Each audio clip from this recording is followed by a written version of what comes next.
1권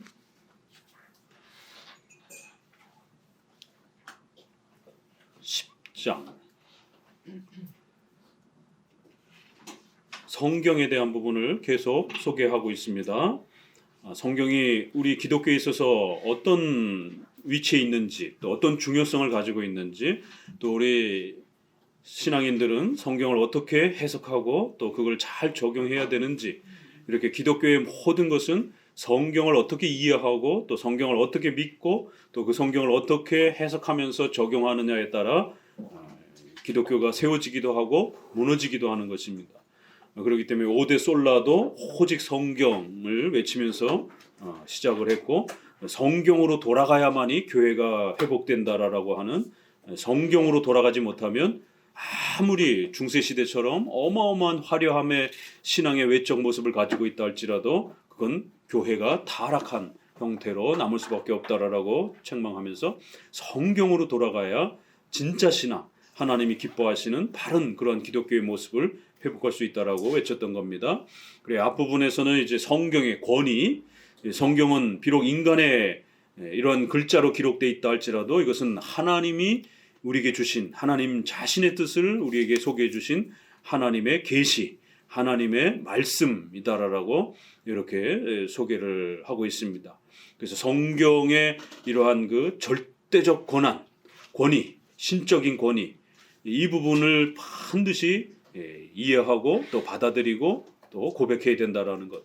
오늘날 성경의 권위를 인정하지 아니하면 우리 기독교에서는 바로 이단으로 정죄가 됩니다. 그래서 성경의 권위를 인정하느냐 안 인정하느냐, 이것이 가장 큰 또 기준점이 되고요. 그런데 문제는 성경의 권위를 인정하긴 하는데 형식적으로 성경 해석을 엉망으로 막 하면서 실천적으로 성경의 권위를 인정하지 않는, 이게 형식적으로는 성경의 권위를 인정하는데 신앙생활하는 데 있어서 전혀 성경을 읽지도 않고 또 성경을 중요한 토대로 삼지도 않고 성경을 실천하려고도 하지 않고 성경 없이도 얼마든지 신앙생활이 가능한 이런 은사체험이나 신비주의나 이런 형태의 변형된 형태로 성경의 중요성을 자신의 신앙과 실천에서 그렇게 중요하게 여기지 않는, 그러니까 형식적으로는 인정하는데 실천적으로는 무시하는 이런 혼합된 성경관도 굉장히 위험한 겁니다. 결국 오늘날은 이 혼합된 성경관이 더 문제죠. 그래서 형식적으로는 성경의 권위를 인정한다 하지만 실제로 자신의 신앙의 삶에 있어서 성경이 하나님의 신적인 말씀이다라고 고백하는 순간 그 고백은 어마어마한 겁니다. 그렇기 때문에 기독교의 모든 출발, 교회의 모든 출발, 교회의 모든 행사, 여러분의 신앙의 모든 그러한 기반은 성경으로부터 출발해야 되는 거예요. 그러니까 성경이 하나님의 말씀이다라고 하는 이 문장의 무게감이 얼마나 큰 건지를 잘 모르는 우리 한국교회의 심각함들을 보게 됩니다. 성경은 하나님의 말씀이다 이래놓고 다 딴짓하게 되는 거예요. 다 다른 걸로 신앙을 채우려고 이렇게 하는 겁니다. 성경이 하나님의 말씀이다라고 말하면 이 성경을 읽는 데 힘을 써야 되고 이 성경을 잘 해석하는 데에 여러분의 온 생애를 걸어야 됩니다. 그러면 여러분은 하나님을 알아가게 되고 하나님과 동행하는 그 풍요로움을 배우게 되고 또 여러분의 자손들에게 하나님을 계속해서 또 그렇게 믿을 수 있도록 계승시켜 줄 수 있는 겁니다. 적어도 성경이 하나님의 말씀이라고 하는 이 엄청난 고백을 여러분들이 고백한다라면 성경은 우리 신앙에 그런 무게감이 있는 거예요.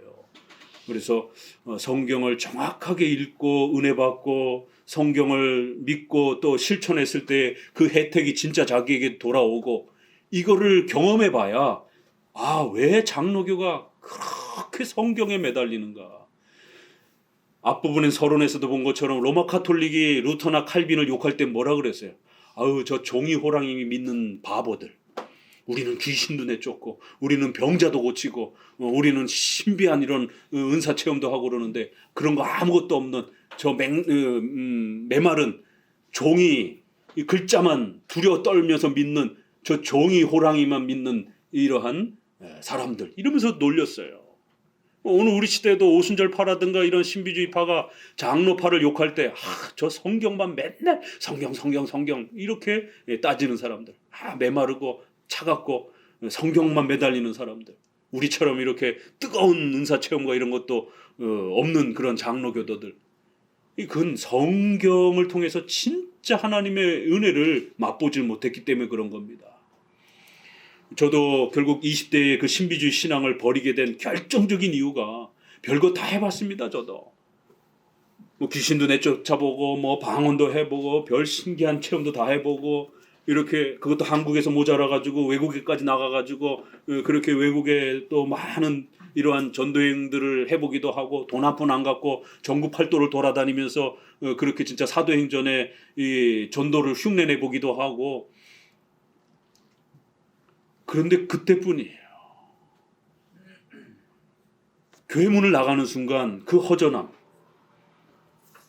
여러분의 삶 속에서 직장 속에서 그 허전함, 그러다 보니까 또 기도원으로 또 올라가게 되고 또 올라가게 되고 그래서 자꾸 자극적인 것만 자꾸 찾게 되는. 그러니까 생활을 등한시하게 되고 집에 안 들어가게 되고 여름 겨울은 매 전국으로 돌아다니고 외국으로 돌아다니고. 학생이고 총각이니까 그랬지 가정이 있는 사람이 그렇게 여름 겨울로 돌아다니고 그러면 집에 언제 들어옵니까? 할머니가 저희 신앙을 저에게 전수해 주신 할머니인데 넌 언제 들어오느냐 이렇게 얼굴을 못 보니까. 그런데 그러한 신앙이 결국 저희 삶의 경제적인 문제 또 이런 여러 가지 부분들을 해결해 주지 못하더라고요. 그래서 고민을 하다가 여러 목사님들에게 상담을 하고 이런 아픔들을 어떻게 해결해야 됩니까? 기도 많이 하라는 거예요. 대부분 일반 목사님들은. 기도할 만큼 했어요. 저도. 기도원에 올라가서 기도도 해보고 금식도 해보면서 기도도 해보고. 그런데 안 되는데 어떡합니까? 기도가 부족해서 그래. 기도 더 해야 되더라. 이 너무 쉬운 대답이죠. 이거는. 그러다가 저와 같은 장로교를 사랑하는 성경과 교리문답을 사랑하는 목사님을 정말 우연찮게 만났고 그 목사님을 만나면서 저희 인생이 완전히 달라진 것이죠. 성경을 통해서 하나님을 만나는 법을 배웠고 성경을 통해서 하나님의 도움을 받는 법들을 하나님의 뜻을 분별하는 법들을 배우기 시작하면서 신앙의 토대도 다 달라졌고 하나님과 동행하며 하나님과 교제하는 그 기쁨도 달라진 것이죠. 제대로 된 성경의 은혜의 이러한 내용들을 맛보기 시작하니까 저절로 과거의 그 짜릿짜릿하고 막 이런 것들이 다 버려지더라고요. 처음엔 좀 아까웠어요. 그래가지고 성경도 잘 해석을 못하고 옛날 신앙은 그립고 이러다 보니까 성경 해석은 하루아침에 완성이 되질 않잖아요. 그러니까 성경을 아무리 읽어도 잘 은혜가 안 되고 그러니까 이게 경건의 능력이 차가워진다고 생각하니까 또다시 기도원으로 이제 이런 일들이. 그러다가 장로교 선생님 만나면은 너 지난주에 뭐 했어? 성경 좀 이만큼 해석했어? 기독교 강의 이만큼 좀 읽었어? 성경 이렇게 좀 피드백 하라는 거 이만큼 했어? 머리만 극적극적하다가 기도원에 올라갔다 왔는데 거기는 왜 또 올라갔다 와? 그래서 교리문답 10번 읽으라고 그랬더니만 성경 해석이 너무 어려워요 목사님. 읽어도 잘 이해가 안 돼요. 이런 과정들을 반복하면서 결국 점차 성경이 눈에 들어오기 시작하면서 버리려 하지 말라 해도 옛날에 그런 부분들을 결국 버리게 되었고 성경의 그 가르침들을 더 사랑하게 되는. 성경이 정확하게 읽혀지니까 내가 믿는 하나님이 어떤 분인지에 대한 자신감도 훨씬 높아지고요.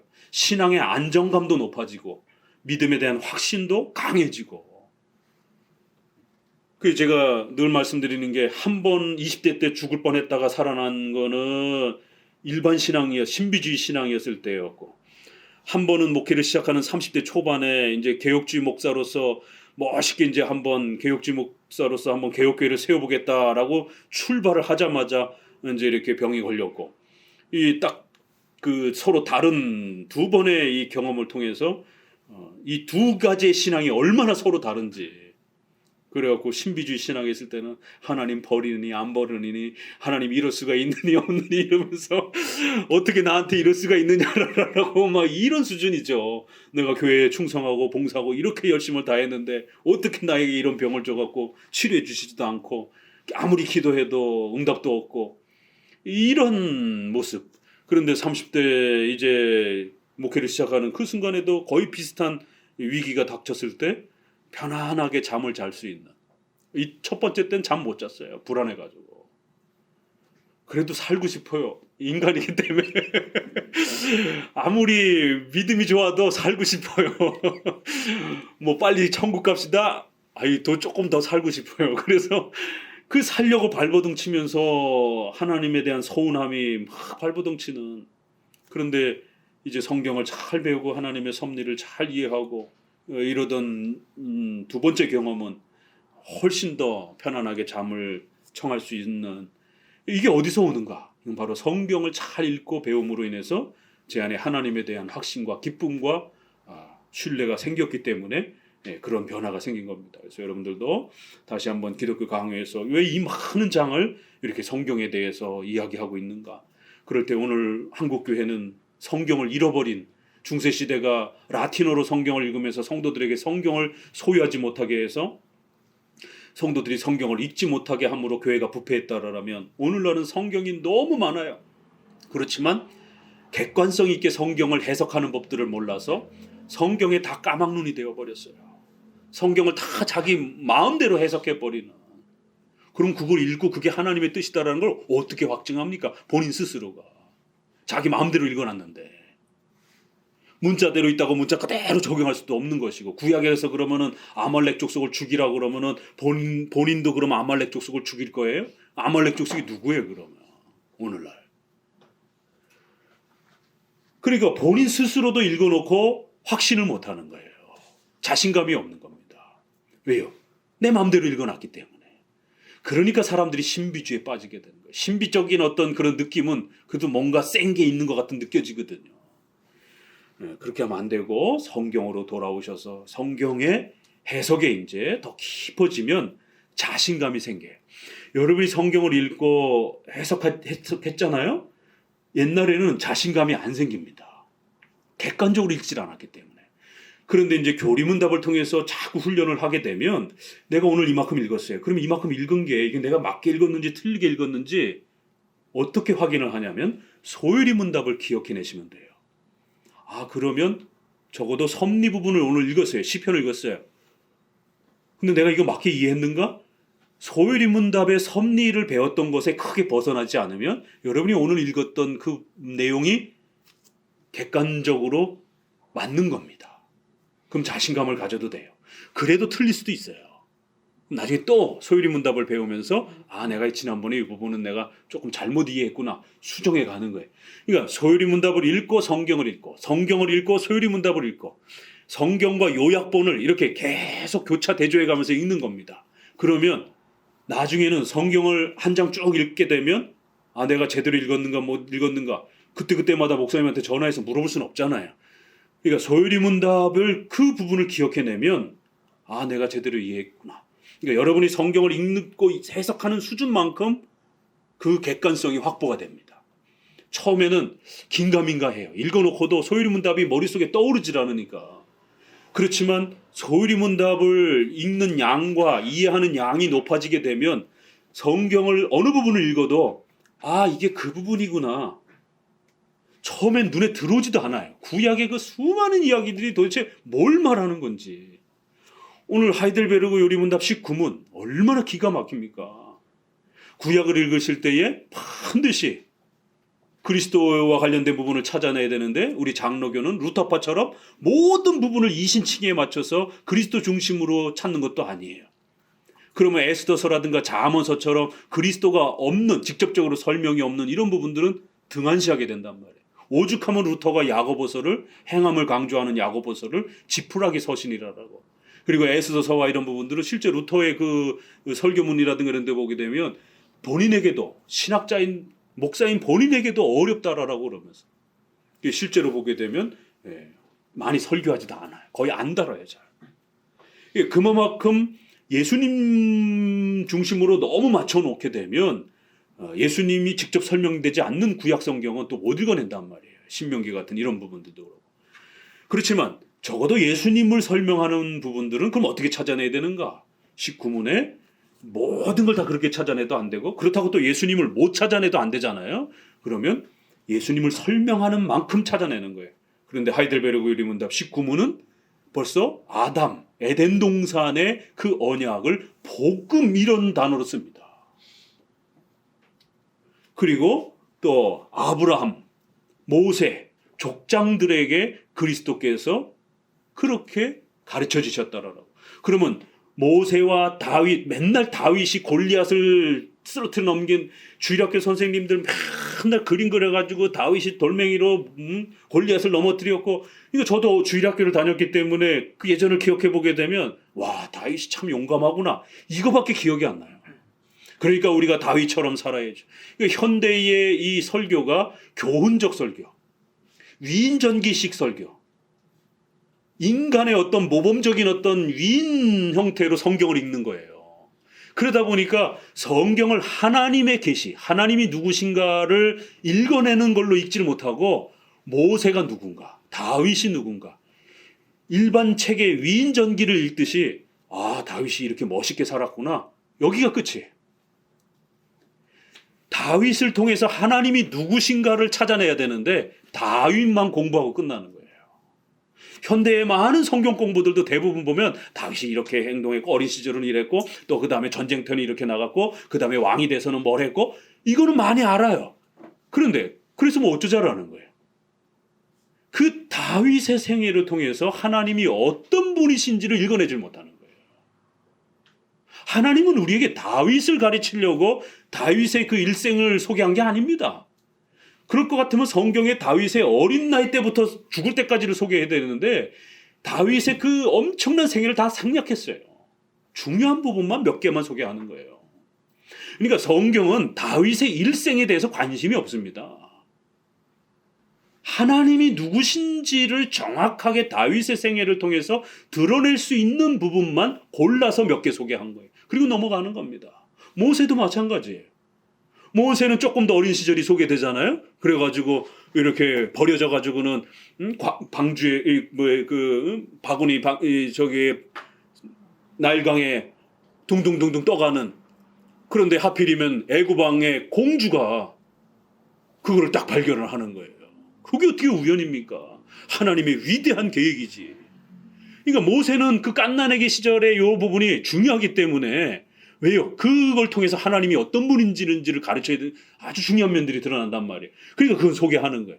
근데 뭐 모세 어린 시절에 대해서는 아무 얘기가 없어요. 갑자기 40살 얘기는 툭 튀져 나오면서 그 싸움하는 얘기가 나오잖아요.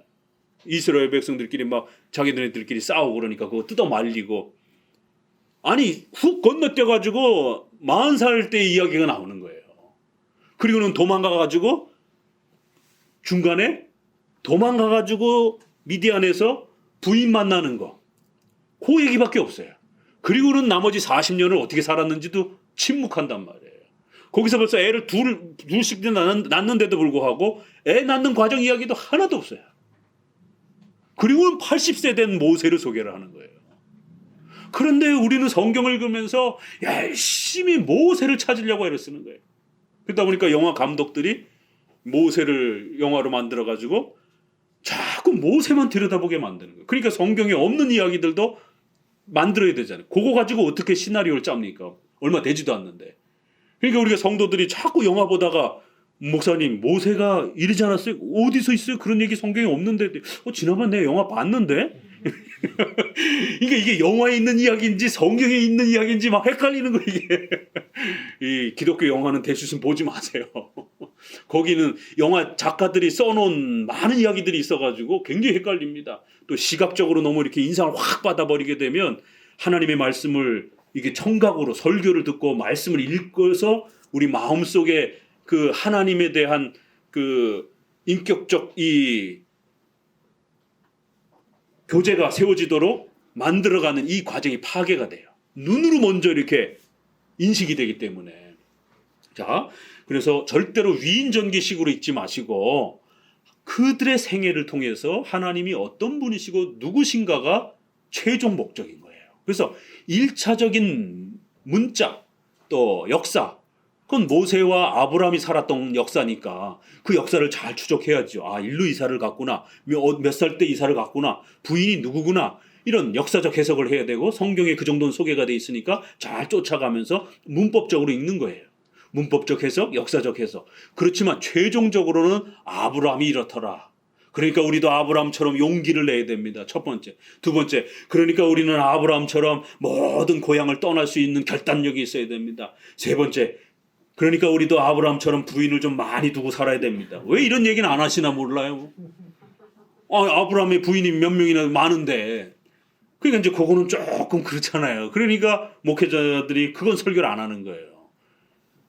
그리고는 아브라함이 잘해가지고 그러니까 복 받았다. 그러니까 우리도 열심히 해서 복 받자. 이렇게 되면 공로 신앙이 됩니다. 우리가 뭔가를 열심히 하면 하나님이 그만큼 한 만큼 준다. 이런 식이 되는 거란 말이에요.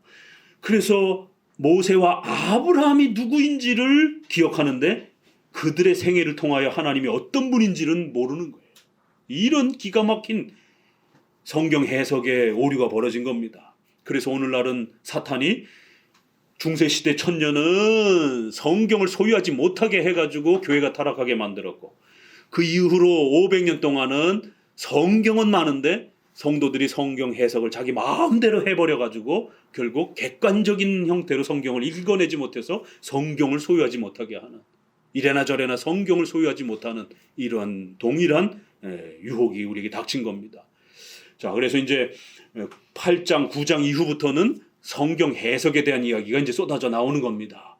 그래서 성경에서 가르치지 않는 그런 하나님을 상상해서는 안 되고, 성경에서 가르쳐지지 않는 그런 어떤 하나님의 뜻을 함부로 하나님의 뜻이다라고 주장해서도 안 되고, 반드시 성경에서 가르치는 그 하나님을 이해하고 성경에서 소개하는 그 하나님의 뜻을 잘 찾아가는 훈련들을 하라는 거예요. 그렇지 않으면 종교적, 기독교적 미신에 빠진다라고, 우상숭배에 빠진다라는 이제 이런 이야기들이 마지막 뒷부분에 소개가 되고, 13장부터는 본격적으로 신론에 해당이 되는 삼위일체가 소개가 되는 겁니다. 그래서 10장, 11장, 12장까지는 미신, 우상숭배 이런 얘기가 많이 나와요. 이제 이 얘기는 성경 해석 똑바로 못하게 되면 성경 갖고 미신적인 행위한다라는 것이에요. 시온의 대로를 평탄케 하고 똑바로 하고 그리로 왕이 오실 것이다. 제가 예전에도 한번 말씀드렸잖아요. 20대 때 한참 신비주의에 빠져가지고는 수련의 장소를 구하는데, 하나님 이번 주는 제발 구할 줄로 믿습니다. 여러 군데 구했는데 다 파토가 나가지고, 그래서 그날은 시편을 딱 폈는데 시온의 대로를 이렇게 이런 얘기가 나오는 거. 대로? 오늘은 그 수련회 갈 장소가 어디 큰 대로 옆에 있나? 이거 완전 미신적으로 성경을 사용하는 거예요. 근데 제가 큐티 훈련을 받을 때 그렇게 훈련 받았습니다. 성경에 있는 문자가 막 오늘 나에게 주는 양식 이래고, 이 대로는 내가 수련회를 지금 필요로 하고 있으니까 수련회 장소에 대한 그런 대로구나. 문법적 해석, 역사적 해석, 교리적 해석 다 무시하는 거예요. 그죠? 내가 지금 필요로 하고 있는 거를 찾아내는 겁니다. 그런데 다음에는 돈이 필요해요. 그런데 또 그 시편을 또 읽었어요. 시온의 대로를 준비, 어디 대로 옆에 있는 은행에서 대출을 해주나? 읽을 때마다 본문이 달라지는 것이 이런 식이 된다라는 거죠. 그렇게 만든다라는 거예요. 그래서 실제적으로 성도들이 무당 점치듯이 성경을 그런 식으로 점괘 보듯이 그런 식으로 기도 응답을 확인하고 성경을 사용하는 이런 샤머니즘적이고 미신적인 성경 사용이 굉장히 많습니다. 그래야 성도들의 삶 속에 이게 이성적이지도 않고 합리적이지도 않고 성경적이지도 않으니까 엄청난 재난이 닥치는 거예요. 재정적인 엄청난 손해를 보고 또 삶의 고통을 당하고, 참 안타까운 겁니다. 그런데 한 번도 이렇게 기독교 강요라든가 웨스트민스터 신앙 고백을 통해서 성경을 제대로 해석하여 해서 하나님의 은혜와 복을 받는 법들을 배워본 적이 없다 보니까, 저 어디 기도원에 가서 누가 능력 있는 권사님이나 뭐 이런 사람들이 안수해 주면은 거기서 너 이렇게 하라 그러면은 그게 하나님의 말씀인 것처럼 그걸 믿고 따라하고, 이런 게 대부분이란 말이에요. 그래서 이제 10장부터는 미신 얘기, 이런 미신에 빠지면 안 된다라는 겁니다. 이거 다 미신이라는 것이에요. 성경은 모든 미신의 잘못됨을 지적하기 위해 참되신 하나님을 이교도의 모든 신들과 대조한다. 이러면서 첫 제목을 성경과 미신이라고 하는 이 차이를 잘 이해하라라고 아주 큰 타이틀로 이렇게 잡아놓은 것이에요. 성경 말씀을 한번 봅니다. 어디를 보시느냐면 베드로후서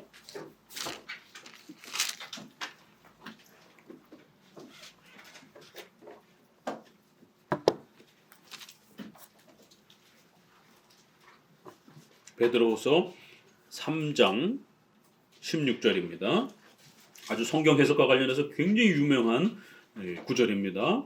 베드로서 3장 16절 같이 읽어봅니다. 또 그 모든 편지에도 이런 일에 관하여 말하였으되 그중 알기 어려운 것이 더러 있으니 무식한 자들과 굳세지 못한 자들이 다른 성경과 같이 그것도 억지로 풀다가 스스로 멸망에 이르느니라.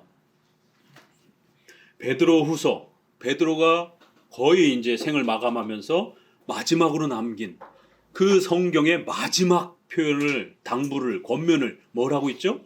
성경 해석 잘하라는 거예요. 그러면 복을 받고 성경 해석을 잘못하면 큰 책망과 멸망을 당한다라는 것이에요. 그리하여 성경에 어려운 부분들도 있는데 무식한 자들, 굳세지 못한 자들, 무식하면 어떻다고요? 우리 왜 농담에 무식하면 용감하다라고 이게 기독교에도 그대로 적용이 됩니다. 성경에 무식하면 미신적 용감함이 나타나요. 그래서 두 사람만이 목숨을 겁니다. 기독교 안에 두 사람만. 일반 사람들은 성경을 읽고도요, 자기가 읽은 게 이게 맞는지 안 맞는지를 확신을 못 가지니까 담대하게 목숨을 못 겁니다. 목숨을 거는 두 사람이 있어요. 하나는 이단에 빠진 사람들. 여워증인들 보세요. 군대도 안 가고 자기 인생에 호적에 빨간 줄이 신용조에 걸린다 보니까 대기업의 공무원에 취직도 못 하는데 그거 다 감수합니다. 와, 무서운 거예요. 수혈을 안 해요. 자식이 죽어가는데도. 왜? 피째 먹지 말라. 구약에. 남의 피를 먹지 말라라는 거예요. 무서운 겁니다, 이게. 성경에 무식하니까 사람이 죽어가는데도 천륜이잖아요. 인간의 본능이잖아요. 자기 자식을 살리고 싶은 거는. 근데도 수혈 못하게 합니다. 차라리 순교하라는 거. 그러니까 성경 해석에 무지하게 되면 천륜이고 뭐고 인간의 본성이고 뭐고. 왜 저기 신옥주인가 왜 이단 감옥에 들어갔잖아요. 엄마하고 딸을 앉혀놓고 저도 PD수첩인가 뭐 그 뉴스에 나오는 거를 보면서 야, 저럴 수 있는가. 앉혀놓고 서로 뺨을 때리는데 약하게 때리니까 가가지고 그딴 식으로 때려가지고 죄가 없어지겠느냐고. 그러면서 그냥 온 힘을 다해서 뺨을 때리니까 딸이 엉엉엉 울면서 엄마 뺨을 왜 인간의 본능이잖아요. 어떻게 부모를 때립니까? 그런데 미신에 빠지면 부모를 폭행하고 때릴 수가 있어요. 이래서 종교적 미신이 무섭다라는 겁니다. 특정한 신념 이데올로기에 빠지게 되면 공산주의가 자기 부모 형제들을 죽창을 가지고 막 찔러 죽이듯이 특정한 이런 이데올로기에 빠지게 되면 특정한 그런 종교적 미신에 빠지게 되면 인간의 본성과 기본적으로 있는 양심도 망가뜨리게 만드는 이런 폭력적인 행사가 나타나는 겁니다. 그래서 무서운 거라는 거예요. 무식하면 용감하다라는 말이 기독교 안에도 그대로 적용이 되어서 성경 해석에 무식하게 되면 사람이 죽어나가는데도 이런 엄청난 일들을 행할 수 있는 일들이 벌어지는 거예요. 굳세지 못한 자들, 배우긴 배웠는데 계속 그 토대 위에 서 있지를 못하는 거예요. 소유리 문답은 배우긴 배웠는데 또 이 청교도 개혁주의 어설프게 배운 사람들이 아주 하이퍼 칼비니즘, 아주 극단주의적인 아주 엄격한 그런 마치 16세기를 그대로 돌아가려고 하는 아미시라든가 이 메노나이트처럼 모든 문명을 거부하고 1세기로 돌아가야 된다. 성경으로 돌아가야 된다. 종교개혁으로 돌아가야 된다. 이거를 문자 그대로 따라하려고 하는. 그래서 1세기 농경사회로 돌아가려고 하는. 16세기, 17세기에 그 형태로 그대로 돌아가려고 하는. 그래서 자동차도 안 타고 모든 이러한 그 문명을 거부하고 멜빵을 메고 다녀요. 그 사람들이. 멜빵을 왜 메고 다니나 그랬더니 혁대가 문명의 도구라는 거예요. 그래서 멜빵을 바지에다가 이렇게 해가지고 옛날 어머니들이 이렇게 줄르다가 허리춤 이렇게 묶듯이 원시사회로 돌아가는 이런 마차 타고 다니. 그럼 마차는 그러면은 문명의 발달이 아닌가? 웃긴 거죠, 그것도. 그것도 문명의 발달인데. 그러니까 이런 아주 극단적인 굳세지 못한 어설프게 배운 걸 가지고 이렇게 잘못 또 이렇게 적용하게 되는 이런 형태들, 여러 형태의 성경 해석을 망가뜨리는, 그래서 억지로 막 이렇게 어거지로 성경을 해석하는 이런 일들이 아주 비일비재하다라는 거예요. 또 넘겨봅니다. 1장 20절, 베드로 후서 1장 20절. 여기도 성경 해석과 관련해서 아주 굉장히 유명한 대표적인 구절이 1장 20절.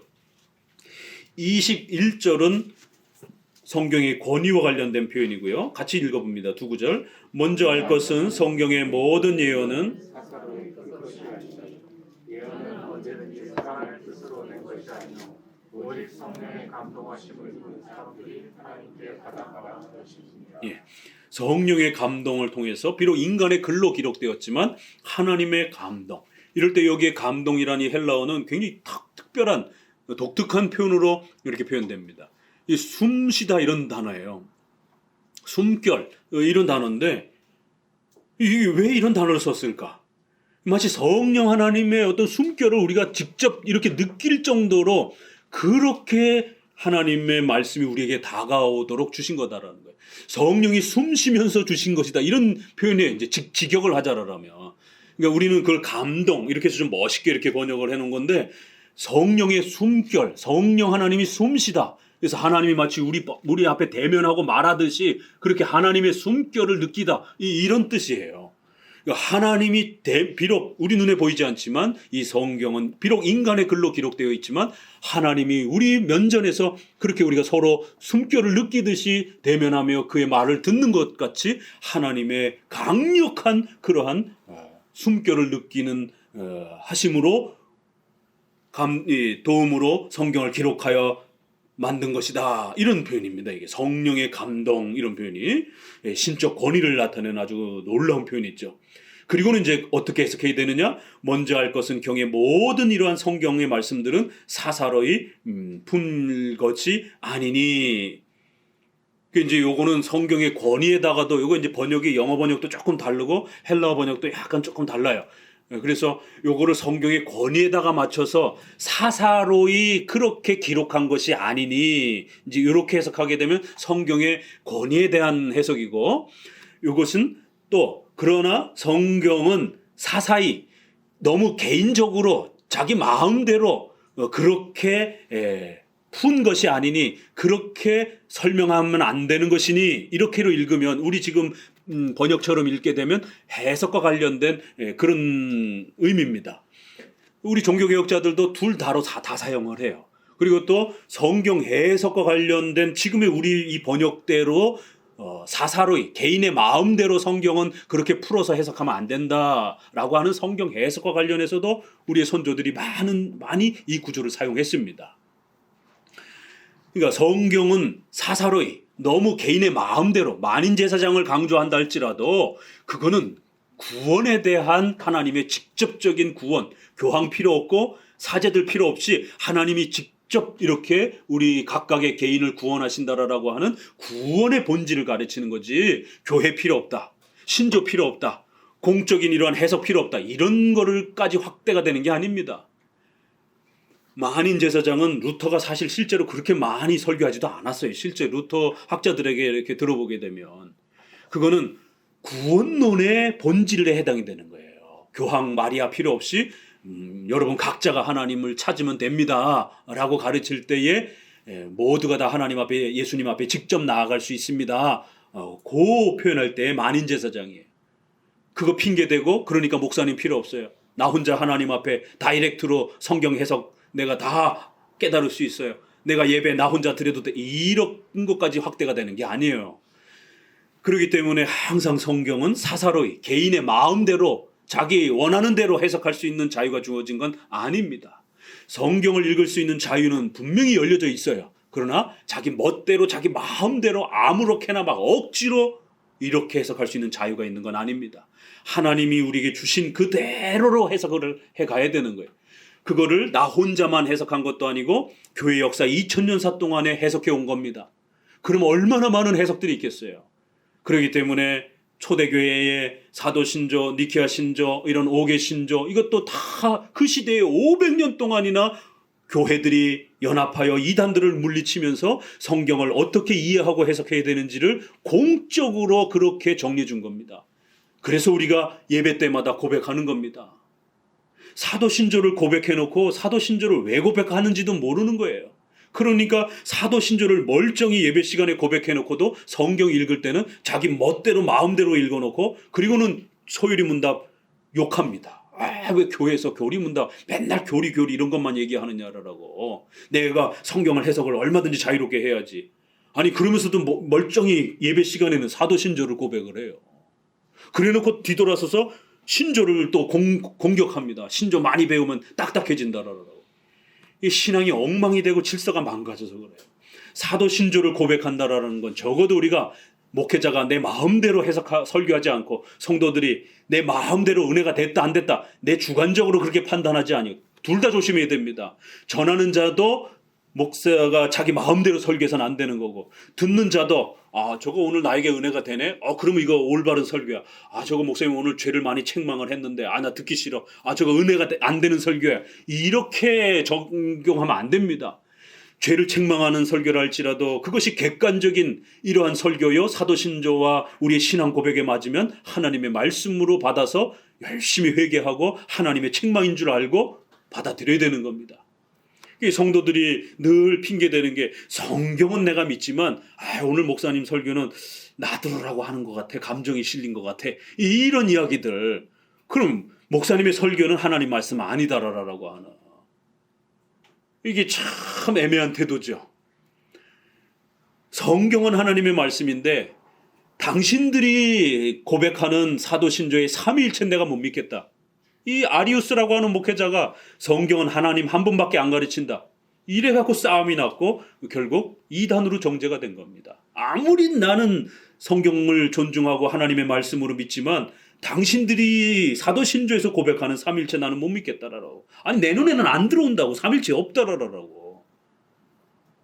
교회사의 성경 해석 싸움은 이런 겁니다. 본인이 아무리 성경을 재밌게 읽고 은혜스럽게 읽었어도 그것이 공적인 이런 해석에 맞지 아니하면 이단이 될 수도 있는 겁니다.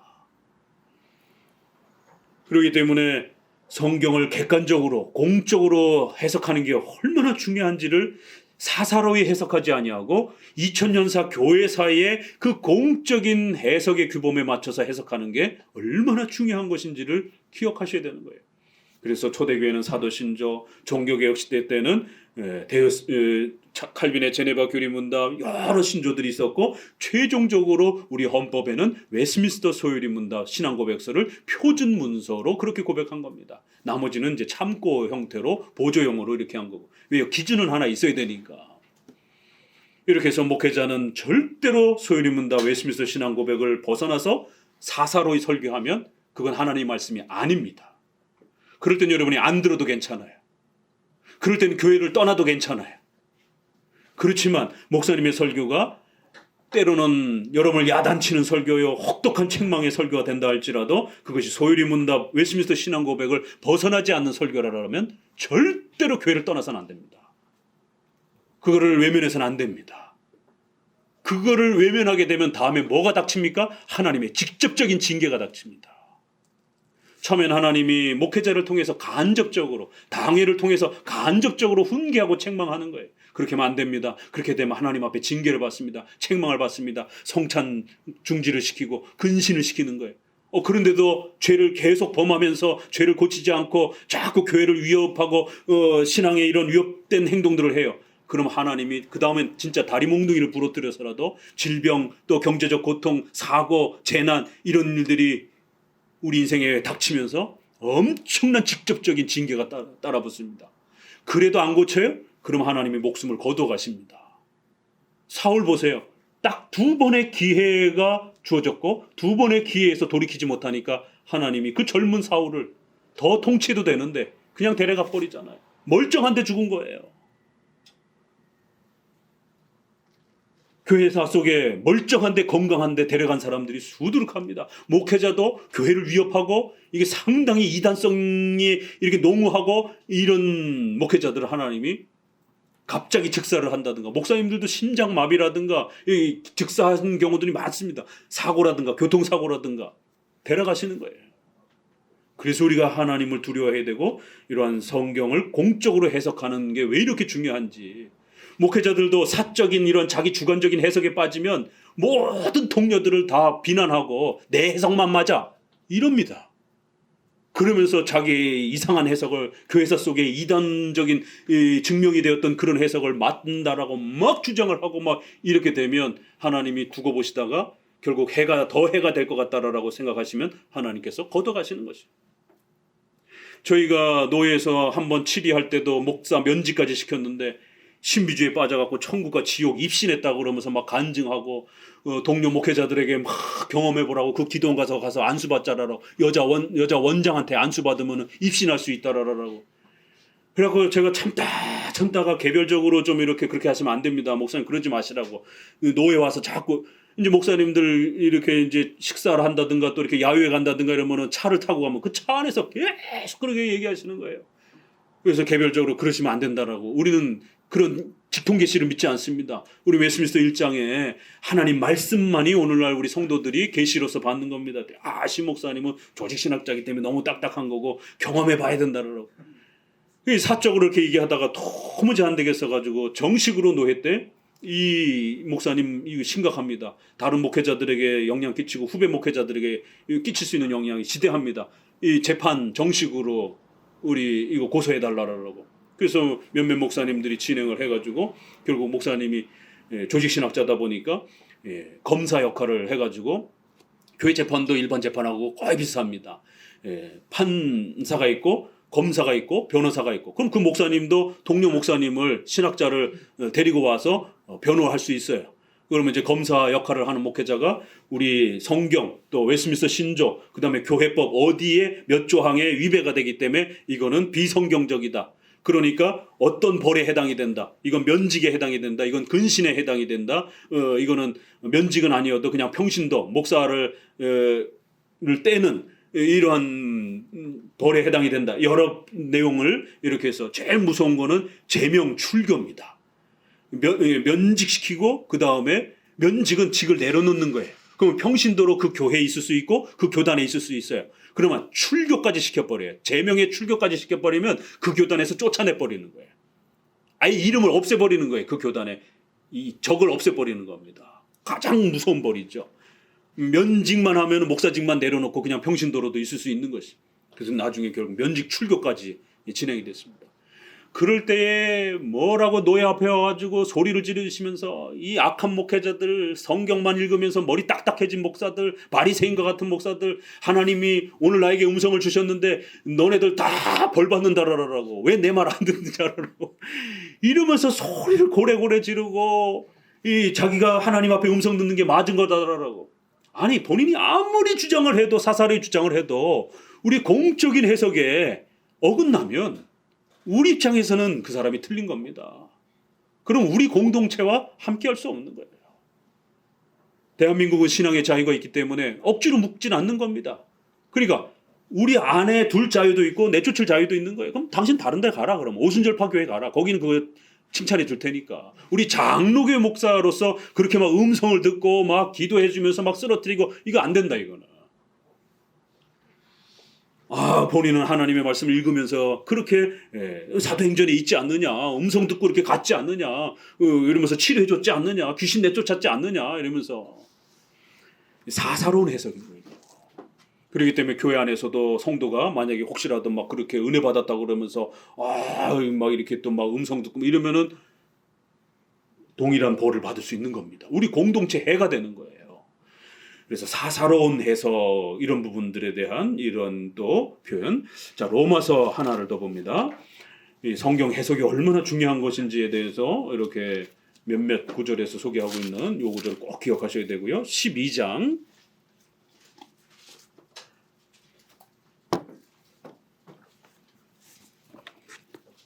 12장의 은사들을 쭉 소개하는 장에서 12장 6절을 같이 읽어봅니다.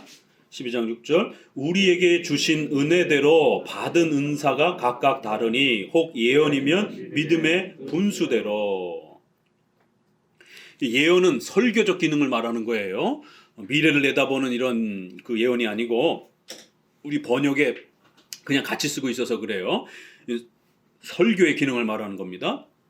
설교하는 이런 은사를 받았으면 믿음의 분수대로 설교하라는 거예요. 이게 무슨 말일까? 분수라는 말도 굉장히 어려운 좀 번역이죠. 3절도 읽어봅니다. 이게 칼빈이 기독교 강해에서 가장 즐겨 쓰고 많이 사용했던 구절입니다. 이게 왜 칼빈은 이거를 성경 해석의 아주 중요한 근거로 잡았을까? 도대체 여기에 어떤 원칙이 소개되길래 이걸 성경 해석의 아주 중요한 근거 구절로 잡았단 말이에요.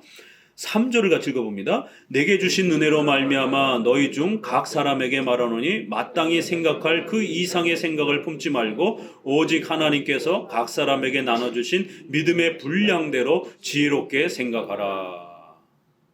이제 3절에 하나님이 기뻐하시는 뜻을 잘 분별하라, 분석하라, 훈련해라. 이 분별이라는 단어도 이게 학문적인 단어입니다.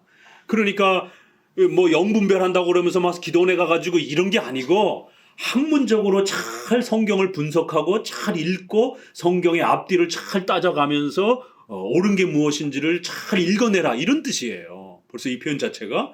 그럴 때에 이제 주시는 은혜대로 너희는 마땅히 생각할 그 이상을 품지 말고, 그 생각이 무슨 생각이에요?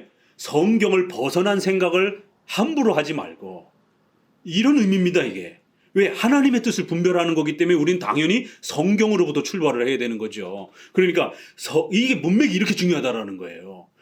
이 구절을 달랑 딱 별도로 띄게 되면 이 생각이 도대체 뭔 생각인가 또 다르게 해석할 수도 있는 거예요. 그러나 문맥 아래서 보게 되면 성경을 분별해야 되는데 성경이 설명하는 그 이상을 너무 지나치게 막 상상적으로 막 이렇게 성경에도 없는 이야기를 막 갖다 붙이고 막 이러면서 나아가지 말고, 그 이상을 품지 말고 하나님이 나눠주신, 하나님이 우리에게 주신 그 믿음의 양 안에서 아주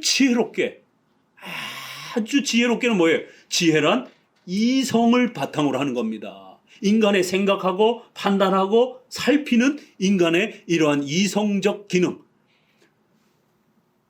신자들은 반드시 하나님의 은혜를 받은 중생된 이성으로서 하나님의 말씀을 분석하고 살펴야 될 의무가 있는 겁니다. 불신자들도 자기가 바르게 살아가기 위해서는 이성적으로 판단하고 자기에게 손해가 되는 게 뭔지, 이익이 되는 게 뭔지 이성적으로 판단한단 말이에요. 크리스찬들도 동일한 이성을 가지고 있는 존재예요. 다만 우리는 중생되어서 하나님의 말씀을 잘 읽고 성령의 도움을 받을 수 있는 중생된 자의 이성을 가지고 있는 게 불신자들하고의 차이죠. 불신자들은 그런 은혜를 받지 못하니까. 그러나 이성적 인간의 기능의 판단은 여전히 동일한 겁니다. 신자라고 해서 갑자기 무슨 뭐 초능력을 딱 발휘를 해가지고 성경을 막 읽을 수 있고 이런 게 아니란 말이에요. 똑같이 눈으로 읽고 생각하고 판단하고, 그러면서 우리는 중생된 자이기 때문에 하나님의 도우심을 구하면서 분석할 수가 있는 겁니다. 지혜롭게 막 아무렇게나 어지럽게 막 이렇게 생각하면 안 되고, 생각할 때에 잘 조직을 맞춰서 지혜롭게 앞과 뒤, 선후를 잘 구별할 줄 알고 이렇게 논리적으로 잘 이렇게 지혜롭게 정리를 해서 생각하라는 거예요. 믿음의 분량만큼, 나는 믿음이 이만큼 좋으니까 나는 이만큼 성경 해석, 이런 뜻이 아닙니다. 이건 아주 그렇게 아주 초보적인 이해입니다. 그런 의미가 아니에요. 믿음의 분량, 하나님이 주신 믿음의 그 양이라는 게 있다라는 겁니다. 이건 개인적인 그런 양을 말하는 게 아니고 하나님이 우리 인류에게 주신, 교회에 주신 그러한 성경 말씀에 그 풍성함이 있다라는 거예요. 그리고는 그게 무슨 뜻인지를 한 번 더 6절에 가서 설명하기를 바로 믿음의 분수다 이렇게 설명을 하면서 분수라는 더 고급 단어를 쓴 거예요. 이 분수라는 말은 어떤 말이냐면 아날로기라고 하는, 이게 철저히 분석하고 세밀하고 나누고 이런 용어예요. 이 단어가. 그러니까 믿음의 분수라고 하는 거, 분수를 알아. 이게 왜 그런 표현을 쓰잖아요. 우리 일반 언어에도. 그럴 때 이제 분수라는 거는 이제 여러 의미가 있어요. 그럴 때에 분수라고 하는 거는 너무 까불까불대지 마. 뭐 네가 돈이 있는 만큼 네 분수에 맞춰서 돈을 써. 뭐 이렇게도 쓸 수 있는 의미인데 이걸 기독교 용어로 갖고 오게 되면 하나님이 우리에게 주신 만큼 더 높아 또 더 밑에서 이렇게 해석하면 안 되고 하나님이 주신 그 양만큼 안에서 해석해. 이런 뜻이에요. 하나님이 주신 그 분수만큼 그 정도에서 해석하고 그 정도에서 가르치면 돼. 이런 뜻입니다. 그렇기 때문에 이거를 신학적으로 조금 정리해서 표현하게 되면 신앙, 믿음이기 때문에 신앙 유비의 법칙. 이거 분수라는 말의 헬라어를 다른 표현으로 유비로 한문으로 번역을 합니다. 유비, 같은 종류끼리 비교한다. 이런 뜻이에요. 성경 유비, 신앙 유비의 법칙이라고 하는 유명한 성경 해석의 표현을 여기서 끌어옵니다. 성경은 신약과 구약 전체를 같은 주제별로 잘 이렇게 비교해 봐야 된다는 거예요.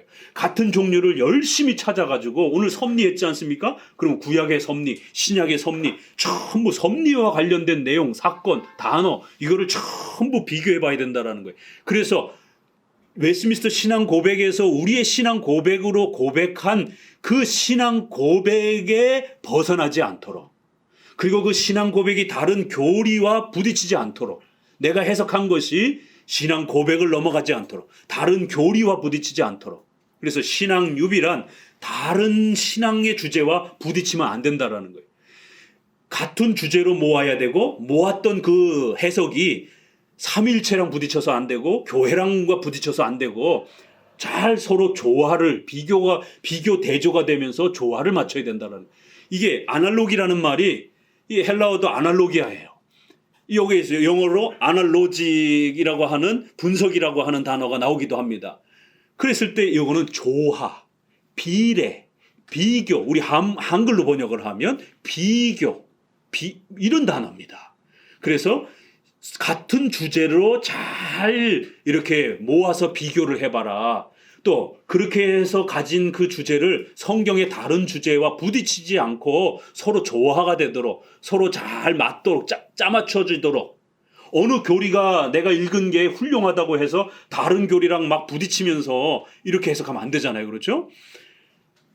그렇기 때문에 믿음의 분수, 신앙의 이 조화, 신앙 교리의 조화, 이런 표현이에요. 그걸 다른 말로 얘기를 하면 성경 유비의 법칙. 그래서 성경이 서로 부딪히지 않도록 이쪽 성경, 구약 성경과 신약 성경 전체가 조화가 되도록 그렇게 해석해야 된다는 거예요. 그래요. 이것이 우리 웨스트민스터 신앙 고백에는 이렇게 1장 9항에 이렇게 표현이 됩니다. 성경 해석의 모호한 규칙은 성경 그 자체이다. 그러므로 그 의미가 여럿이 아니고 하나인 어떤 성경 구절에 참되고 완전한 의미에 의문이 생길 때는, 성경 읽다가 의문이 생겨갖고 이해가 안 돼요. 해석이 안 돼요. 그럼 어떻게 된다? 보다 더 명확하게 말하는 다른 구절을 통해서 그 뜻을 찾고 깨달아야 된다. 이 웨스트민스터 구항이 이게 굉장히 어마어마한 이야기입니다. 이게 몇 문장, 그냥 한 문장으로 딱 해놨는데 여기에는 엄청난 이야기가 담긴 거예요. 이거는 한마디로 말해서 성경 유비의 원칙이에요. 신앙 유비의 원칙입니다. 성경을 아무리 잘 해석했더라도 신약과 구약이 조화를 이루어야 된다는 거예요. 성경에 여러분이 어떤 주제를 아주 멋있게 해석했다 할지라도 그 해석의 주제가 다른 교리랑 부딪히면 안 된다는 겁니다. 하나님의 은혜를 깨달았다. 그러니까 교회 필요 없다. 이러면 안 된다는 거죠. 여러분이 아무리 하나님의 은혜를 개인적으로 성령의 어떤 은혜를 통해서 깨달았어요. 아, 성령의 은혜는 이렇게 깨우쳐 주시는구나. 그래서 요한 서에도 보게 되면 요한 1서 기름 부어 주신다. 모든 걸 안다. 이런 기름 부음을 갖다가 자꾸 그 로이드 존스라든가 이런 은사주의자들은 제2의 능력 세례를 받는 무슨 성령 세례, 방언, 능력 체험 이런 쪽으로 해석을 해요. 아무리 그 구절을 자기가 멋있게 해석했어도 교회론과 맞아야 되는 거예요. 그렇다고 해서 교회 목회자 필요 없어. 설교 필요 없어. 나 혼자 기름 부음 받았으니까 다 깨달아도 돼. 나 혼자 성령 능력 체험하면 돼. 이러면 안 된다라는 거죠. 그 교리는 성령께서 어떻게 은혜를 주시느냐라고 했을 때 우리는 그 구절을 세례로 해석합니다. 물세례. 바로 성령의 세례라고 하는 성경의 그 표현은 바로 우리를 중생케 하시는 중생의 의미를 말하는 거예요. 성령의 기름 부으심이라고 하는 것은 우리를 죄악에서 끄집어내셔서 우리를 신자로 만드시는 첫 바로 그 중생의 의미. 그래서 그것이 외적으로 드러나는 세례, 물세례의 은혜를 우리가 신자가 됐다라고 하는 그 은혜를 말하는 겁니다. 최근에 목사님이 고린도 전서 후서 하잖아요. 거기 보면 꼭 기름 부음이라는 단어가 나와요. 그럴 때마다 로이드 존스와 이 은사주의자들은 전부 다 제2의 능력 세례로 대부분 해석합니다. 그렇지만 고린도서에 나오는 그러한 기름 부으심이라는 단어도 대부분 다 물세례로 해석합니다. 칼빈부터 시작해서 청교도들 대부분이.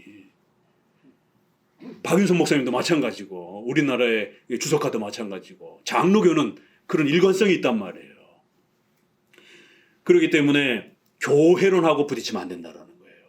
여전히 목사님이 필요하고 여전히 설교가 필요하고 내가 아무리 혼자 은혜를 깨닫는다 할지라도 자 그렇기 때문에 아무리 여러분이 성경 해석을 통해서 은혜를 받았다 할지라도 그 깨달음이 칠대교리 다른 것과 어긋나면서 혼자 막 뛰어나가게 되면 그건 잘못 읽은 겁니다. 다른 교리랑 맞아야 돼요. 다른 교리랑 조화가 되면 여러분이 잘 읽으신 거예요. 생활과 관련된 건 십계명, 교리와 관련된 건 칠대교리에 맞춰서 여러분의 본문 해석을 읽을 때 열심히 이렇게 맞추고 또 그걸 전체적으로는 소요리 문답에 맞춰서 이렇게 비교해 보는 겁니다. 그러니까 적어도 기본적으로 너무 어려우시면 7대 교리 간단하잖아요. 성경론, 신론, 그 다음에 인간론, 인간의 전적 부패, 예수님, 그 다음에 믿음으로의 구원, 교회론, 종말론. 여러분이 읽은 게 전통적인 이 7대 교리에 어긋나면 잘못 읽은 겁니다. 신앙과 관련해서. 그 다음에 윤리와 관련해서는 십계명. 여러분 구약을 아무리 재미있게 읽었어도 그러니까 부인을 많이 둬도 되는구나 이러면 잘못된 겁니다. 왜요? 십계명의 일부 일처제를 가르친단 말이에요. 결론적으로는 십계명은 일부 일처제란 말이에요. 그런데 왜 구약은 일부 다처처럼 부인이 여러 있는 걸 하나님이 허용해 하셨을까? 그건 특별하고 임시적인 거예요. 원칙적인 거는 일부 일처제란 말이에요. 그러면 아무리 은혜스럽게 읽었어도 일부 다처 형태로 적용하면 안 되는 겁니다. 십계명의 윤리. 거짓말. 어떤 경우에는 이렇게 기생 라합이라든가 이렇게 거짓말을 해서 이스라엘 백성들을 숨겨줬어요. 그래야 살았습니다. 그럼 거짓말을 해도 되는 거구나. 거짓말을 해도 복을 받는 거구나. 이게 구원파 신천지들이 자기들 전도할 때 거짓말을 해도 된다라고. 구원파들이 우리는 한번 구원받았기 때문에 이제 성도들은 성화가 필요 없다라고. 완벽하게 모든 성화와 칭의가 한꺼번에 다 이루어진 거다라고. 최근에 칭의론 논쟁에서 능수동 문제가 여기까지 갑니다. 그래서 웨스민스터 때도 이런 그리스도의 능수동 문제를 결국 반율법주의자들, 율법 폐기주의자들이 등장한 게 십계명 필요 없다라는 거예요. 왜요? 우리는 완벽하게 됐기 때문에. 칭의와 성화가 동시적으로 이루어진 것처럼 그렇게 해석해가지고 십계명 필요 없다라고 하는 십계명 폐기주의, 무율법주의, 반율법주의자들. 그래서 율법주의도 무섭고 율법 폐기주의도 무서운 겁니다. 이게 다 비성경적인 거예요. 오늘날 그 논쟁 또 하고 있는 겁니다. 그렇기 때문에 웨스민스터 소유리 문답만 정확하게 여러분이 구축하고 있으면 거의 99%의 혼동스러운 거 다 걸러낼 수 있어요. 염려하지 마세요. 이것만 갖고도요? 충분합니다. 공적인 이 해석에 있어서 십계명을 가지고 윤리 부분에서 거짓말하면 안 되는 겁니다. 그게 하나님의 기본 원칙인 거예요. 그런데 성경을 읽다 보니까 거짓말을 해서 복을 받은 경우가 있어요. 그럼 이건 왜 그렇지? 이건 특수한 경우예요. 예외적인 부득이함을 성경은 또 열어준단 말이에요. 그런 놀라운 하나님의 특별 배려가 있어요. 그 특별 배려가 허용되기 위해서는 여러 조건이 맞춰져야 됩니다. 그렇지만 원칙은 거짓말하면 안 되는 겁니다. 탐욕, 도둑질하면 안 되는 거예요. 그런데 이스라엘 백성들이 출애굽할 때 애굽 백성들이 금은 보아 다 가지고 나왔어요. 이거 도둑질한 겁니다. 이게 잘못 보게 되면. 왜? 분명 그들의 거를 가지고 나왔으니까. 그런데 이제 이거 특수 상황이죠. 이스라엘 백성들이 노예처럼 그렇게 부려먹었고 또 그들이 급여도 주지도 않으면서 그렇게 부려먹었기 때문에 하나님께서 그동안 고생한 부분들에 대해서 월급 못 받은 것에 대해서 보상으로 그렇게 하나님이 공포심을 실어놔가지고 애국 백성들이 역부로 주기도 하고 또 그리고 그걸 준 걸 다 가지고 나왔단 말이에요. 생활을 해야 되다 보니까. 이제 이런 특수 경우입니다. 그러나 도둑질하면 안 되는 겁니다. 그래서 십계명과 관련해서 여러분들이 뭘 실천하려고 할 때 내가 오늘 본문을 읽고 이런 윤리적인 실천을 하려고 할 때 십계명이 어긋나면 적용하면 안 됩니다. 그럼 큰일 납니다. 적용하려고 할 때 십계명에 맞으면 적용하셔도 괜찮아요. 간단하잖아요. 십계명 7개 7대 교리. 거기서 이제 조금 더 훈련이 되면 이제 소유리문답 107문을 머릿속에 기억하면서 적용하면 조금 더 넓어지고 33개의 웨스민스터로 하면 분량이 많아지니까 훨씬 더 풍성해지는 거예요. 그래서 한 달에 한 번은 소유리문답 얼마 되지도 않습니다. 107문. 버스 타고 왔다 갔다 하고 그럴 때 귀에 꽂고 듣고 이렇게 아이들은 소리내서 읽는 게 굉장히 중요합니다. 그래서 우리 성건이나 이렇게 아이들도 그렇고 주기적으로 부모가 20살 될 때까지는 부모가 좀 훈련시켜야 됩니다. 그래서 이렇게 통성, 소리를 내서 이렇게 자기 소리를 들으면서 아이들이 소유리문답을 읽을 수 있도록. 옛날에 서당 훈련처럼 하늘 전타지 이게 좋아요. 그래서 소유리문답 1문을 이렇게 읽고 답하고 부모가 묻고 아이들이 답하고 뭐 이렇게 하든지 아이들이 다 그냥 혼자 소리내서 읽도록 하든지 이러면서 소유리문답을 어려서부터 그렇게 쫙 베이직으로 깔아주면 성경이 눈에 들어옵니다.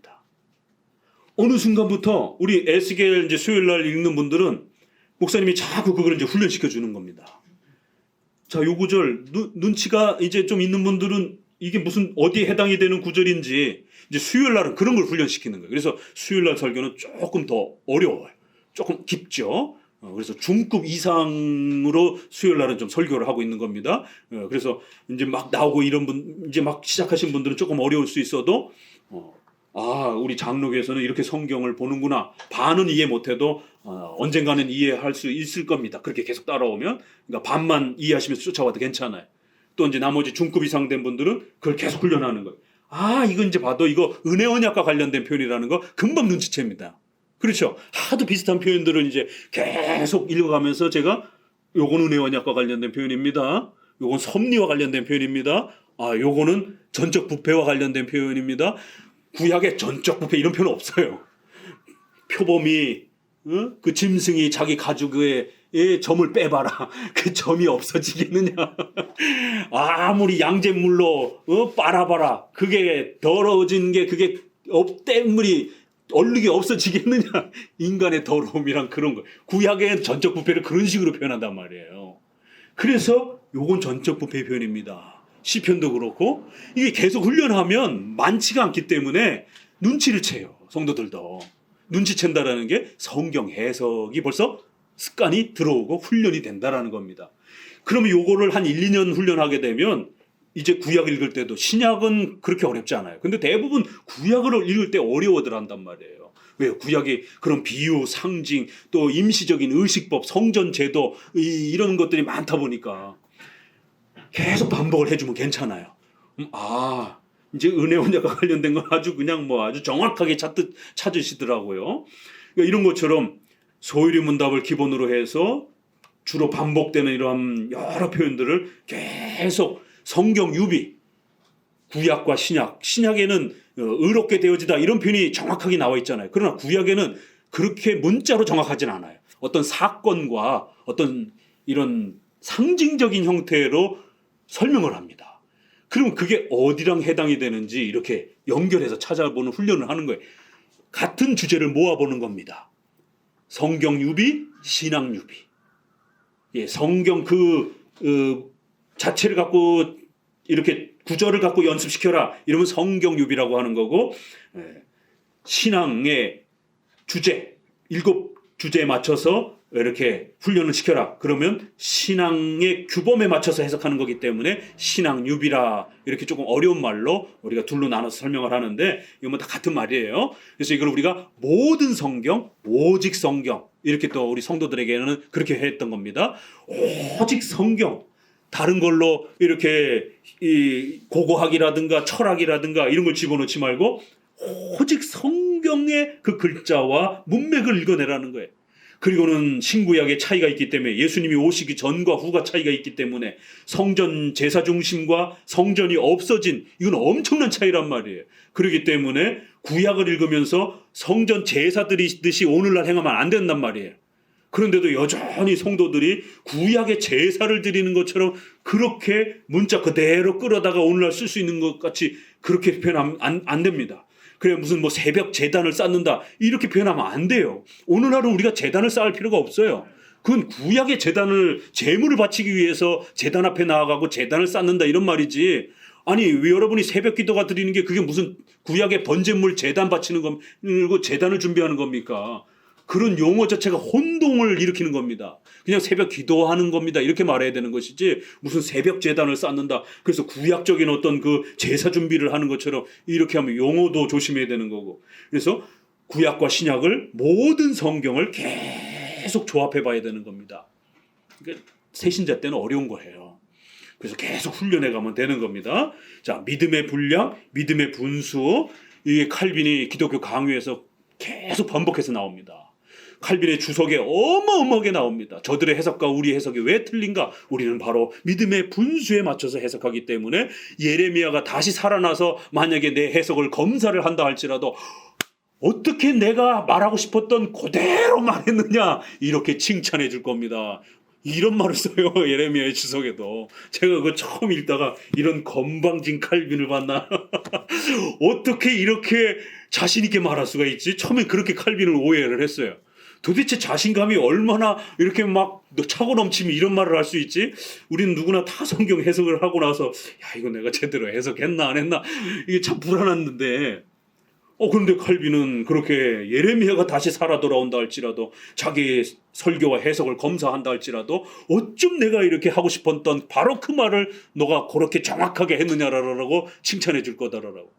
자신감이 있기 때문에 그런 겁니다. 바로 그건 공적 해석을 이해하고 공적 해석을 지켰기 때문에 그런 거예요. 그래서 여러분들이 사도신조와 소요리문답이라고 하는 이건 2000년 동안 검증한 겁니다. 그 공적 해석에 벗어나지 않으면 여러분이 아침에 읽었던 성경의 그 내용들을 은혜스럽게 마음속에 잘 간직하셔도 되는 거예요. 한꺼번에 다 읽을 수는 없잖아요. 그러니까 오늘 1장을 읽었다. 그럼 그 1장을 읽고 어떤 걸 깨달았어요. 어떨 때는 죄를 이야기하면 전적 부패에 대해서 우리가 얼마나 큰 죄인인가 그걸 깨달았으면 전적 부패를 넘어서지 않는 원죄를 인정하고 전적 부패를 인정을 하고 그럼에도 우리는 또 부패의 오염성은 남아있는, 그래서 성화 속에서 계속해서 또 하나님 앞에 죄의 용서를 구해야 되는. 그런데 이제 구원파는 뭐라 그래? 죄의 용서가 필요 없다라는 거예요. 회개 기도하지 말으라는 거예요. 이런 또 극단파들이 있는 겁니다. 성도들은 이제 더 이상 죄를 짓지 않는다라는 거예요. 그럼 그건 잘못 해석한 겁니다. 그래서 웨스민스터에서도 비록 칭의를 받았다 할지라도 우리는 아직 육체의 부활의 완전성을 받지 못했기 때문에 여전히 성화적인 그러한 육체의 이러한 본성의 유혹, 죄의 유혹과 또 실수들을 늘 범합니다. 그래서 죽을 때까지 하나님 앞에 또 이런 성화와 관련된 용서를 하나님 앞에 구해야 합니다. 칭의와 관련해서는 우리가 다시 지옥 가는 건 아니에요. 그러한 죄를 다시 원죄의 문제를 하나님 용서해달라고 구할 필요는 없어요. 그건 예수님 믿고 세례받을 때 해결이 된 거기 때문에. 그러나 성화와 관련된 자잘못들은 목회자도 얼마든지 범할 수 있는 겁니다. 성화 관련된 죄들은. 그래서 죄와 관련해서 읽었을 때도 여러분이 어떤 죄 부분에 어떤 부분을 읽었는지, 원죄에 대한 부분을 칭의와 관련해서 읽었으면 이런 나의 악한 원죄를 예수님의 피로 용서해 주신 걸 마음속에 깊이 또 오늘 간직하면서 사는 거예요. 또 여러분이 또 성화와 관련된 어떤 죄의 용서를 이렇게 오늘 시편 30편처럼 하나님 내가 너무 교만하게 이렇게 떵떵거리고 자랑하면서 은혜인 줄 모르고 마치 내가 잘나서 그런 것처럼 이렇게 하나님 용서해 주세요. 하나님 다시 회복할 수 있도록 도와주세요. 그래 맞아 나도 참 나태했지. 하나님 내가 다시 열심을 내겠습니다. 이렇게 또 죄와 관련해서 성화와 관련해서 내가 얼마나 많이 실수를 하는가 이렇게 읽어냈으면 잘 읽어낸 거예요. 그러니까 이렇게 죄론과 관련해서 또 교회론과 관련해서 어긋나지 않으면 그날 또 내년에 성장하는 단계에 맞춰서 여러분이 성경을 잘 읽었으면 그게 은혜가 되는 것입니다. 그러면서 그 읽은 내용을 마음속에 간직하면서 흔들림 없이 살아가는 것이에요. 그렇기 때문에 죽을 때까지 성경을 읽잖아요. 죽을 때까지 성장하라는 거예요. 왜냐하면 성도들이 계속 성장을 하기 때문에. 자, 이제 본문으로 돌아가서 오늘은 3장 얼마 안 되기 때문에 좀 외부적인 부분을 더 설명을 좀 더 드린 겁니다.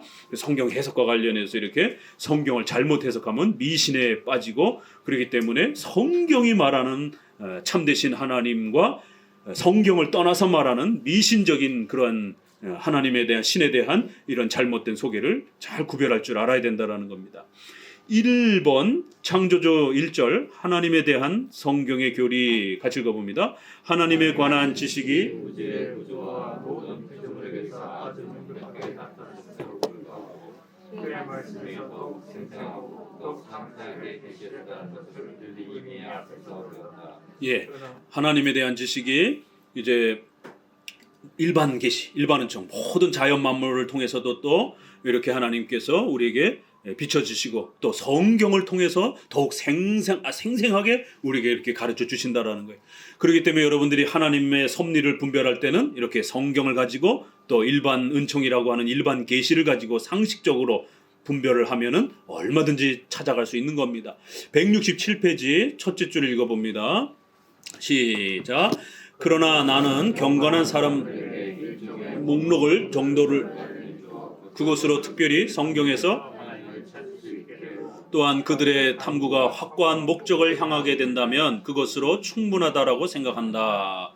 이제 이 기독교 강요를 쓰는 이유는 바로 일정한 목록을 이렇게 좀 체계적으로 정리를 해서 성도들이 성경을 읽는 데 도움을 주려고 한다. 그런 그 목록이 이제 7개 교리라는 거예요. 이제 그런 부분을 소개하고 중간쯤에 이렇게 오셔서 그 숫자 3이라고 해서 이렇게 문장 속에 이렇게 3 이렇게 써져 있는 게 있죠. 그 둘째 줄 아래. 내가 지금 독자들에게 경고하고 싶은 것은 독자들이 자기에게 부과된 한계를 뛰어넘지 않고 나의 목적이 무엇인가를 유의해 주는 것이다. 그렇기 때문에 지금 칼빈이 의도한 게 무엇인지를 잘 쫓아오라는 겁니다. 2항 2절 이제 봅니다. 성경에서 말하는 하나님의 속성은 피조물들에게서 알 수 있는 속성과 일치한다. 이렇게 성경에서 말하는 하나님의 속성. 예, 성경은 다윗의 용감함을 가르쳐 주는 게 아니라 그걸 사용해서 하나님의 속성을 가르쳐 준다라는 거예요. 하나님의 성품을 가르쳐 준다라는 거예요. 그렇기 때문에 인물 중심으로 너무 성경을 읽지 마시고 그건 배경이에요. 그걸 토대로 해서 최종적으로 성경은 하나님의 계시에 대한 책입니다. 하나님은 누구신지, 하나님이 어떤 일을 행하셨는지 여기에 초점을 맞추면서 읽어야 돼요. 여러분이 마태복음 1장을 읽었어요. 그러면 마태복음 1장을 통해서 하나님은 누구신지, 하나님은 어떤 일을 행하셨는지 이 두 가지를 찾아가는 겁니다. 어떤 본문이든지 마찬가지예요. 그렇기 때문에 요것만 주의하시면 됩니다. 168페이지를 보게 되면 위에서 첫째 줄 출애굽기 34장 6절 7절 이게 아주 유명한 구절입니다. 하나님을 어떻게 성경이 가르치는가? 바로 성경 전체는 이걸 가르치려고 한다라는 거예요. 여기에 다 하나님의 속성이 핵심적으로 다 요약이 되어 있습니다. 출애굽기 34장에 첫째 줄 다운표 읽어봅니다. 여호와께서 그의 앞으로 지나시며 반포하시되 여호와로라 여호와로라 자비롭고 은혜롭고 노하기를 더디하고 인자와 진실이 많은 하나님이로라. 인자를 천대까지 베풀며 악과 과실과 죄를 용서하나 형벌받을 자를 결단코 면제하지 않고 아비의 악을 자여손 3, 4대까지 보응하느니라. 바로 성경이 이런 걸 가르치는 거다라는 거예요. 여기에는 하나님의 장엄한 그 이름에서 하나님의 영원성, 하나님의 자존성 이런 부분들이 소개가 되고 다음으로 하나님의 완전성이 언급되어 있습니다. 이들 완전성에서 하나님은 자신에 대하여 어떤 분이신가 보다는 우리에 대하여 어떤 분이신가 하는 형식으로 나타나 있습니다. 그러므로 하나님에 관한 이와 같은 인식을 산 경험으로 되는 것이지 공허하며 과장된 사색에서 오는 것이 아닌 겁니다. 그래야 성경의 교리를 잘 배우면 이런 엄청난 풍요로움을 누리는 거예요. 잘못된 교리를 배우다 보니까 메말라지는 겁니다. 성경의 제대로 된 교리를 열심히 배우면 하나님의 이 풍요로움들을 우리가 배워가는 거예요. 소율이 문답 4문에 뭐라고 묻죠? 하나님은 어떤 분입니까? 1, 3, 7 법칙. 하나님은 영이시니 무한, 불변, 영원하십니다. 무한성, 영원성, 불변성. 하나님은 영이시니 하나님은 절대적인 지존자요 자존하시는 하나님이요, 이런 뜻입니다. 영이시라는 단어가. 그리고 그 하나님은 절대적으로 무한하시고 불변하시고 영원하십니다. 그리고 나머지 7개는 자비로우시고 은혜로우시고 이런 일반적인 속성 1, 3, 7. 이 출애굽기 34장을 다시 한번 정리하면 1, 3, 7로 정리된다라는 거예요. 그리하여 3장 출애굽기 3장 14절에 모세가 하나님 앞에 묻죠. 이스라엘 백성들에게 하나님을 도대체 누구라고 설명해 줘야 됩니까? 이스라엘 백성들이 하나님 잘 모릅니다. 그러니까 하나님 뭐라 대답하셨어요? 나다. 이 모세가 얼마나 황당했겠어요. 하나님을 누구라고 가르쳐 줘야 됩니까? 그러니까 나다. 영어로는 I am, who I am 뭐 이런 뜻이에요. 우리 번역으로 하면 나인 나다, 나인 나가 이렇게. 이제 우리 번역 성경도 많이 고민을 했어요.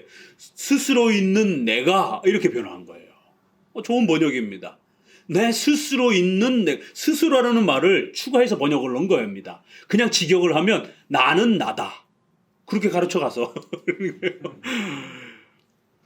이게 예흐에 아셰르 예흐에 이렇게 해가지고 히브리어로 그러다 보니까 나인 나 이게 된 거예요. 예흐에도 나다 이런 뜻이고 뒤에도 나다 이런 뜻의 관계대명사가 붙어가지고 히브리어에도 그 영어에서도 그래서 I am who I am 거의 히브리어를 직역하듯이. 근데 우리 번역은 한글 번역은 스스로 있는 자가 이르시되 이렇게 해서 약간 좀 의역을 한 형태입니다. 아주 직역을 하면 나인 나 이 얘기는 하나님은 누구십니까? 하나님은 스스로 존재하신 절대지존자라는 거예요. 어마어마한 선언입니다. 하나님이 누구십니까? 나다 이러는 겁니다. 하나님은 영이시니 하나님은 절대지존하신 스스로 존재하시는 그 누구의 도움도 필요 없이 모든 걸 절대전능하시게 결정하시는 스스로 존재하시는 전지전능하신 하나님입니다. 이 소율이 문답은 아주 그렇게 멋있게 1, 3, 7 형태로. 성경은 바로 이런 하나님은 누구십니까? 그리고 하나님이 인간에게 어떤 일을 베풀어 주셨습니까? 구원과 관련된 이 어마어마한 역사들. 그래서 하나님이 누구시고 하나님이 무엇을 행했는지를 성경을 통해서 열심히 배워가는 거예요. 절대 다윗을 배우는 게 아닙니다.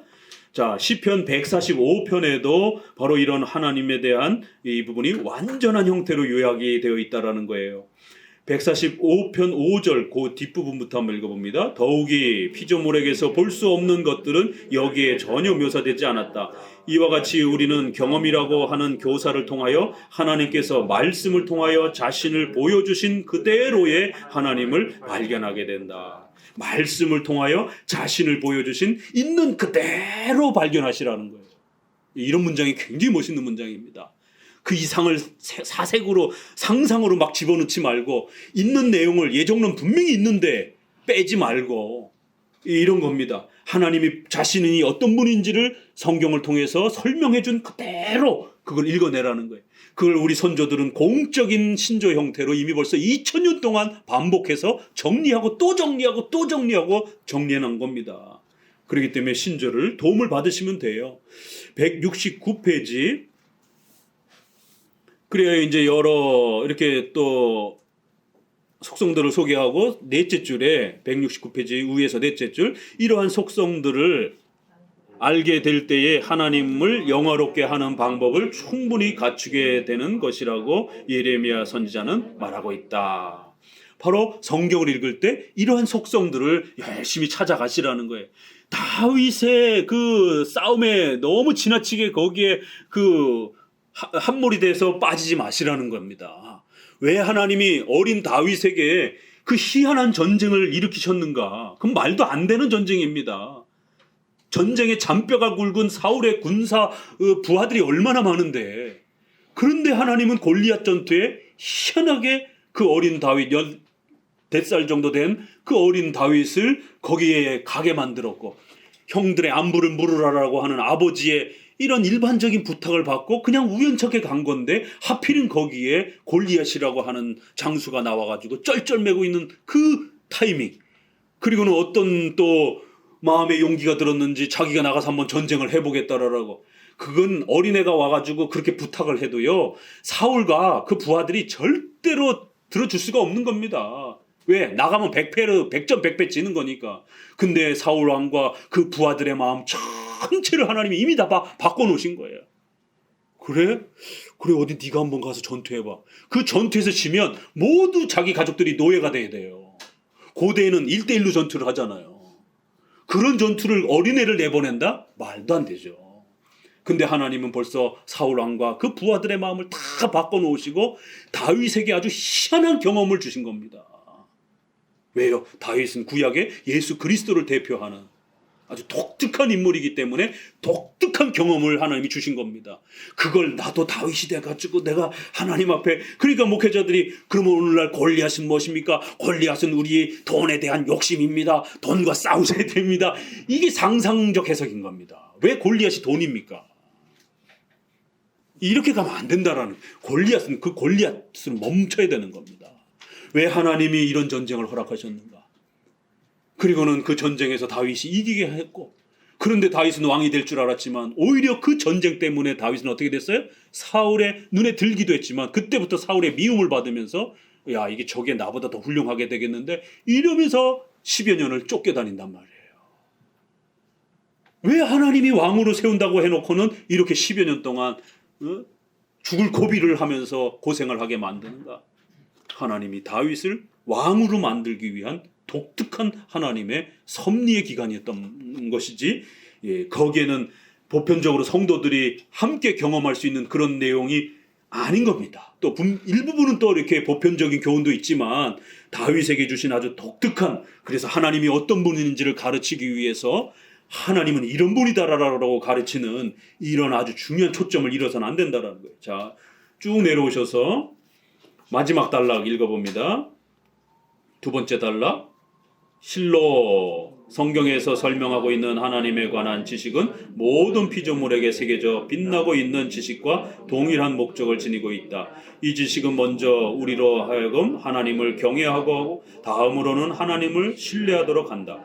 이 지식으로 우리는 완전 무결한 생활과 거짓없는 순종으로 하나님께 예배드리는 동시에 그의 선하심에 전적으로 의존하기를 배우게 된다. 그래야 성경을 정확하게만 읽으면 어떻게 된다고요? 예배를 제대로 드릴 수가 있어요. 두 번째, 생활에 있어서 하나님의 기뻐하시고 또 싫어하시는 걸 우리가 정확하게 분별해서 하나님이 싫어하는 것을 피하고 기뻐하는 걸 함으로 복을 받는, 그래야 하나님을 의존하고 신뢰하는 이러한 놀라운 복을 누리게 된다는 거예요. 성경을 정확하게 읽지를 못해서 그렇지 정확하게 해석해서 읽게 되면 이런 복을 누리게 된다는 거예요. 이제 결론을 내립니다. 하나님의 사망, 유일성은 이교도들에게 계시되었으므로 우상 숭배는 더욱 핑계할 수 없다.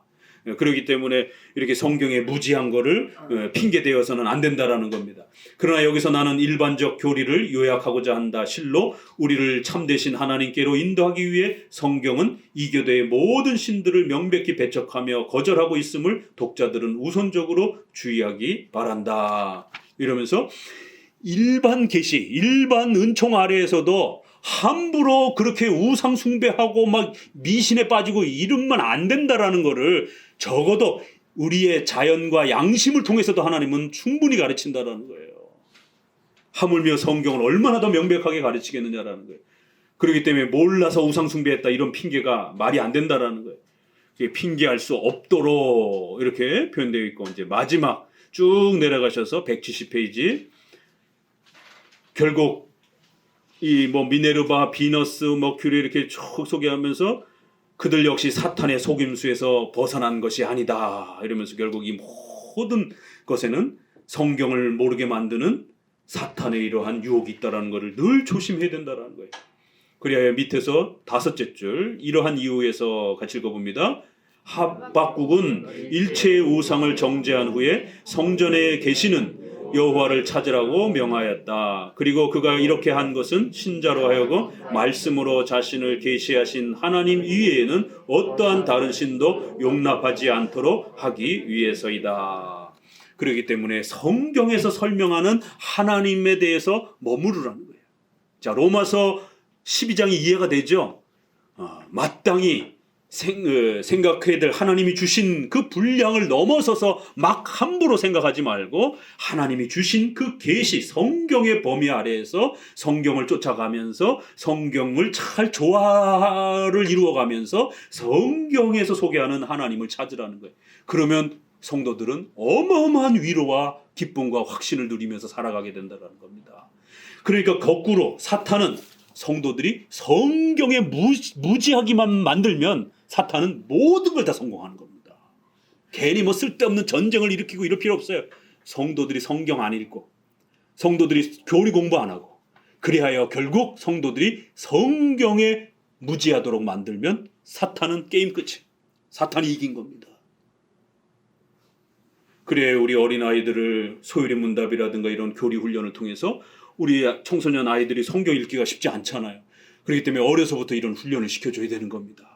그래야 이런 훈련들을 한 10년만 시키면 아이들 금방 눈 뜹니다. 근데 이러한 자체로 훈련을 안 시키기 때문에 애들이 20대 되면 교회 떠나는 거예요. 왜요? 성경 재미없거든요. 세상에 재미있는 게 얼마나 많습니까? 여러분의 자녀를 놓치고 싶지 아니하면 열심히 훈련해 가시고 또 여러분 스스로도 이제 시작한 장로교회의 이 성경 중심 또 성경 해석하기 위해서는 우리의 교리 문답을 따라서 이렇게 열심히 훈련하는 이 연습을 부단히 해 가시기 바랍니다. 한 1, 2년만 최선을 다해서 열심히 하면 눈이 확 열립니다. 그 다음부터는 성경이 너무너무 재밌어요. 드라마 다음 2편 저리 가라요. 야, 그 다음 이야기가 아직 안 끝났잖아요. 그 다음 장은 뭐라고 말할까? 또 기다려지고 다 읽을 수 없으니까 오늘은 요만큼까지만 읽고 내일 또 그게 궁금해서 그 다음 이야기가 뭐가 또 어떻게 나오는가? 야, 이 하나님은 이런 분이구나. 그 하나님이 내 마음속에 인격적으로 강력하게 확신이 됩니다. 그럼 그 누구도 못 뺐습니다. 신비체험, 방언, 인사체험 이런 거 저리 가랍니다. 무한한 어마어마한 하나님의 동행과 위로하심이 여러분에게 찾아오는 기쁨을 누리게 될 겁니다. 기도합니다.